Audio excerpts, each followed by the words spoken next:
Hello, welcome to Read Education. My name is Preeti. तो आज के इस वीडियो में हम पढ़ेंगे मेंस्ट्रुअल साइकिल के बारे में। मेंस्ट्रुअल साइकिल को पढ़ने से पहले ये जानना जरूरी है कि फीमेल रिप्रोडक्टिव सिस्टम क्या है। जो फीमेल रिप्रोडक्टिव सिस्टम है, ये एक कॉम्प्लेक्स स्ट्रक्चर है जो फर्टिलाइजेशन एंड प्रेगनेंसी के लिए रिस्पॉन्सिबल होता है। जो फीमेल रिप्रोडक्टिव सिस्टम होता है, इसके 4 मेन ऑर्गन होते हैं।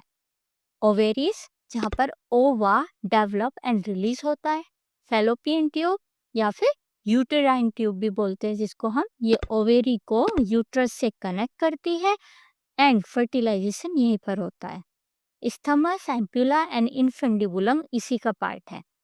यूट्रस, यहाँ फर्टिलाइज्ड एग इम्प्लांट होता है एंड एम्ब्रियो का डेवलपमेंट यहीं पर होता है। वेजाइना, ये एक मस्कुलर कैनाल है जो यूट्रस को एक्सटर्नल बॉडी से कनेक्ट करती है।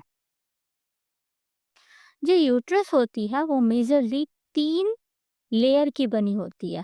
ती- इसकी जो यूट्रस की जो वॉल होती है, पहली लेयर पेरीमेट्रियम, ये आउटर प्रोटेक्टिव लेयर होती है। मायोमेट्रियम, ये मिडल मस्कुलर लेयर होती है और ये सबसे थिक होती है एंड लेबर कॉन्ट्रैक्शन में हेल्प करती है।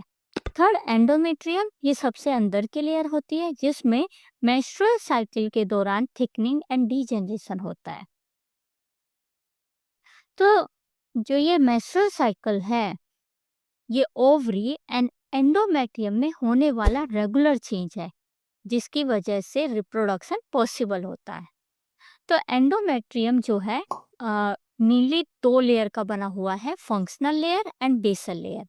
फंक्शनल लेयर हार्मोनल चेंजेस के रिस्पॉन्स में थिक होती है एंड मेंस्ट्रुएशन के टाइम पर सेट हो जाती है, जबकि बेसल लेयर जो है ये फंक्शनल लेयर को रिपेयर एंड रीजनरेट करती है। तो हम बोल सकते हैं कि menstrual cycle 2 interconnected and synchronize process से मिलकर बनता है। क्या है वो process? Ovarian cycle and uterine और एंडोमेट्रियल साइकिल। ओवेरियन साइकिल, जिसमें ओवेरियन फॉलिकल डेवलप होता है एंड ओव्यूलेशन होता है। यूटेराइन साइकिल, जिसमें हार्मोनल चेंजेस के रिस्पॉन्स में एंडोमेट्रियम थिक होता है एंड मेंस्ट्रुएशन के दौरान सेट हो जाता है। सबसे पहले हम पढ़ेंगे ओवेरियन साइकिल को। तो जो ओवेरियन साइकिल है, इसकी मेनली 3 फेज हैं। फॉलिकुलर फेज, जिसे हम प्री ओव्यूलेटरी फेज भी बोलते हैं, ovulation and third is luteal phase, जिसको हम पोस्ट ओव्यूलेटरी फेज भी बोलते हैं। तो सबसे पहले हम ओवेरियन साइकिल के प्री ओव्यूलेटरी पीरियड को पढ़ेंगे, अगेन जिसको हम ओवेरियन फॉलिकुलर फेज भी बोलते हैं। ये फेज मेंस्ट्रुएशन के पहले दिन से स्टार्ट होता है और 4 वीक साइकिल के पहले 2 वीक को कवर करता है। मेंस्ट्रुअल साइकिल का पूरा control hypothalamus and pituitary gland के हाथ में होता है, जो रिप्रोडक्शन के मास्टरमाइंड है।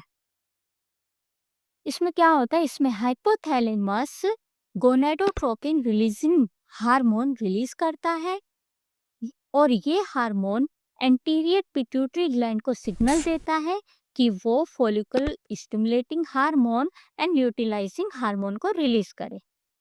Follicle stimulating hormone and luteinising hormone के इन्फ्लुएंस से ओवेरियन ओवेरियन फॉलिकल्स जो होते हैं वो ग्रो करते हैं।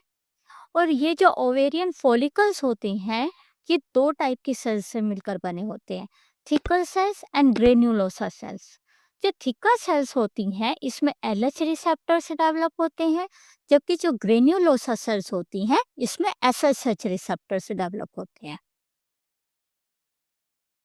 इनिशियली जो ये ग्रेन्युलोसा सेल्स है, ये बस एफएसएच के लिए ही सेंसिटिव होती है, क्योंकि इसके पास बस एफएसएच के रिसेप्टर है। लेकिन 10 से 14 दिन के दौरान एफएसएच के ज़्यादा एक्सपोजर की वजह से ग्रेन्युलोसा सेल्स एस्ट्रोजन सिक्रीट करने लगती हैं। एस्ट्रोजन ग्रेन्युलोसा सेल्स में एफएसएच रिसेप्टर का नंबर इंक्रीज करता है, जिससे और ज़्यादा अमाउंट में एस्ट्रोजन सिक्रीट होता है। तो ये प्रोसेस एक पॉजिटिव फीडबैक इफेक्ट कोज करता है। फाइनली एफएसएच एंड एस्ट्रोजन दोनों हार्मोन कंबाइन होकर ग्रेन्युलोसा सेल्स पर एलएच रिसेप्टर को भी प्रमोट करते हैं।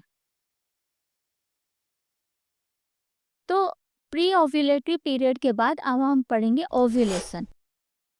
जब एस्ट्रोजन का लेवल कंटिन्यूअसली हाई होता है तो positive feedback hypothalamus and pituitary gland को स्टिमुलेट करता है, जिससे जीएनआरएच के जीएन जो जीएन गोनेडोट्रोपिन रिलीजिंग हार्मोन जो है इसका रिलीज बढ़ जाता है, और उसकी वजह से पिट्यूटरी ग्लैंड से भी और ज़्यादा अमाउंट में FSH and LH hormone release होता है।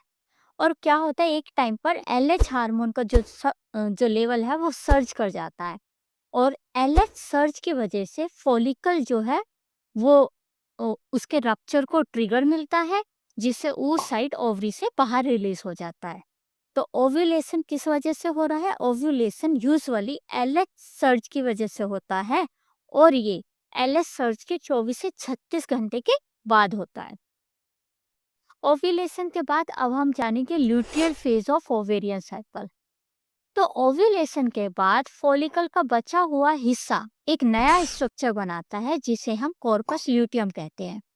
Corpus luteum luteinise theca and granulosa cell से बना होता है। Theca cells androstenedione secrete करती है, और ग्रेन्युलोसा सेल्स जो है वो एंड्रोस्टीन डायोन को एस्ट्रोजन में कन्वर्ट करता है। इसके अलावा ल्यूटिनाइज्ड ग्रेन्युलोसा सेल्स बहुत ज़्यादा अमाउंट में प्रोजेस्टेरोन हार्मोन बनाने लगती है, और ये जो प्रोजेस्टेरोन हार्मोन है ये यूट्रस की एंडोमेट्रियम को इम्प्लांटेशन के लिए रिसेप्टिव बनाता है। प्रोजेस्टेरोन पिट्यूटरी ग्लैंड पर नेगेटिव फीडबैक डालता है, जिससे एसएसएच एंड एलएच लेवल कम हो जाता है। ग्रेन्युलोसा सेल्स फिर इनिविन हार्मोन भी सिक्रेट करने लगती हैं। ये जो इनिविन हार्मोन होता है स्पेसिफिकली एफएसएच प्रोडक्शन को क्या करता है? सप्रेस करता है, ताकि नई फॉलिकल ग्रो ना करे।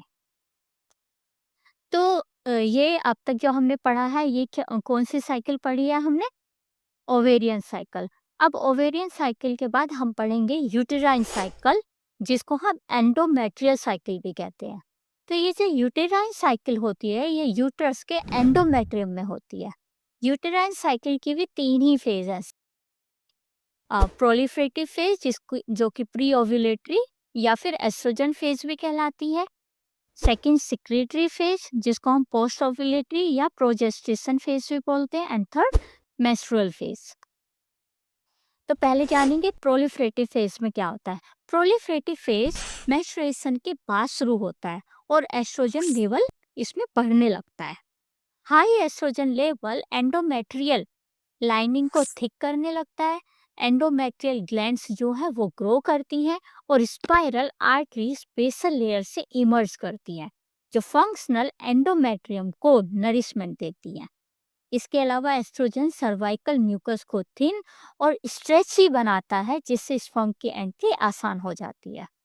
ये चेंज फर्टिलाइजेशन के चांस को मैक्सिमाइज करता है, खासकर साइकिल के 11वें दिन से लेकर 15वें दिन तक जब ओव्यूलेशन होने वाला होता है उस टाइम पर ये चेंज होते हैं।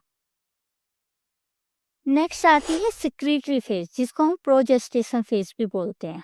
तो प्रोजेस्टेरोन हार्मोन के इन्फ्लुएंस में यूट्रस सिक्रीटरी फेज में चला जाता है। ये फेज इम्प्लांटेशन के लिए आइडियल होता है। इसमें क्या होता है, जो स्पाइरल आर्टरीज होती हैं वो फुली डेवलप हो जाती हैं एंड कोल्ड स्ट्रक्चर बना लेती हैं, जिससे एंडोमेट्रियम को ब्लड सप्लाई मिलता रहता है। यूटेराइन ग्लैंड्स बहुत सारा म्यूकस और न्यूट्रिएंट्स सिक्रीट करना शुरू कर देती हैं, जो फर्टिलाइज एग को नरिशमेंट के लिए जरूरी होता है। साइकिल के 15 दिन के बाद फर्टिलाइजेशन की ऑप्टिमल विंडो जो है वो क्लोज होने लगती है। सर्वाइकल म्यूकस फिर से थिक हो जाता है एंड स्पर्म फ्रेंडली नहीं रहता, जिससे स्पर्म का मूवमेंट मुश्किल हो जाता है। नेक्स्ट है फाइनल मेंस्ट्रुअल फेज। अगर फर्टिलाइजेशन नहीं होता तो यूट्रस की फंक्शनल एंडोमेट्रियल लाइनिंग सेड होने लगती है। ये सेड वेजाइना के थ्रू एलिमिनेट होता है ब्लड की फॉर्म में, जिसे हम मेंस्ट्रुअल ब्लीडिंग भी बोलते हैं, और ये जो है 3 से 7 दिन तक चलती है। मेंस्ट्रुअल पीरियड के दौरान estrogen and progesterone level lowest होते हैं, जिससे नई एंडोमेट्रियल लाइनिंग डेवलप करने का सिग्नल मिलता है।